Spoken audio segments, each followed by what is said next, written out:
I'm going to create for you a new pet peeve. This is a thing that once you know the right way to introduce a speaker, anytime that you see anybody introduce anybody in front of, a crowd on a stage, you're going to think that idiot is doing it wrong. Because how do they do it? Oh my God. There's any number of ways that you can do this wrong. Here's a really common one. Tonight's speaker has a long list of accomplishments, and I'm going to read them to you in alphabetical order directly from his or her resume, and you're like, oh my God. And they're like, and they won this award, and they won that award, and then they worked here. And none of that, we don't care about most of that, right? Or they tell long personal stories as if this is should be everybody's buddy, Our next speaker is Bob. Bob and I went to high school together. You'd never believe the crazy things that Bob did in high school. This is a thing that people do. And you're like, oh. So during today's very short lecture, we're going to teach you the proper way to introduce somebody, okay? And then you are going to introduce a persuasive presenter in your lab. All right. There's our objectives for the day. So how should it be done? Here's the thing. First thing, keep it really short, because the thing is that even though you have the stage and the microphone, nobody wants to hear you talk. They're all here to hear the person that you are introducing talk, all right? And so keep it short and simple.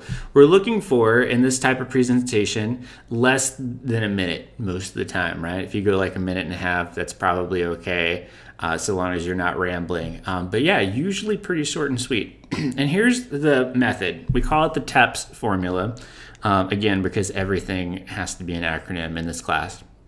And so what do you start with? Let's start with what most people do wrong, right? Our speaker tonight's name is Jamie, right? Because why not start with their name? But that's wrong, right? Because most people, unless the person is a celebrity, in which case they already know their name, don't care about their name, right? What's the thing that they care about most? And when we think about all of the other talks that you've given in this course, we say find the interest approach, right? What is the thing that people are going to be most interested in? And most people come to hear the topic. They don't necessarily come to hear the particular person. They want to hear what they're going to speak about. So that's the thing that you lead with. That's what the T starts with. And so it could sound something like, global warming is a thing that's of, paramount concern, and we're all really interested in the science behind it, whatever it is, right? So start with the topic. Or, genetically modified things hold the promise to feed, the 9 billion people by the end of 2050. It's a challenge facing all the agricultural, and tonight's presenter, blah, blah, blah. And so that's the topic. That's the thing that they're interested in hearing about, okay? So when we think about that, what's the next thing that we want to know? We want to know that the person that's been brought to us to speak is credible to talk about that topic. And so that's whenever you get into the experience. And so you could say, in your specific example, introducing your persuasive talk people, you could say, talk about what their topic is, and then talk about, oh, so-and-so majors in whatever the thing is that he or she is talking about, right? Or maybe so-and-so had an internship at an ad agency, and so they're, capable of talking about this particular topic. So find whatever their experience is. Don't read their resume, but in a way that's stilted and boring. But talk about, what things set them apart and what things really make them qualified to talk about the thing. The next thing we want to know is that this person is in fact a real person and not a resume coming to talk to us, right? So this is the point at which you get to personalize it, humanize them, and with facts or short stories. So if you know the person personally, it's okay to mention that. It's okay to say, this person is a dear friend of mine. We did in fact go to high school together. You don't want to make that the main part of your speech, but you definitely know. So you can ask your person that you're introducing if they have some fun hobbies, or if they have a funny or embarrassing story that happened to them, or just something interesting. And they just got married, they had their first kid. I don't know if this is a thing that's applicable to you all in undergrad, but find something that jumps out at them that makes them a real person that you want to share with the crowd and that they feel comfortable you sharing with the crowd. and then do that to put a good face on it. And then finally, the thing that you end with, the thing that people care the least about is the person's name, right? So, and that's when you say, and please welcome to the stage, so-and-so, right? And so that's the last thing that we hear, so we hear their name, all right?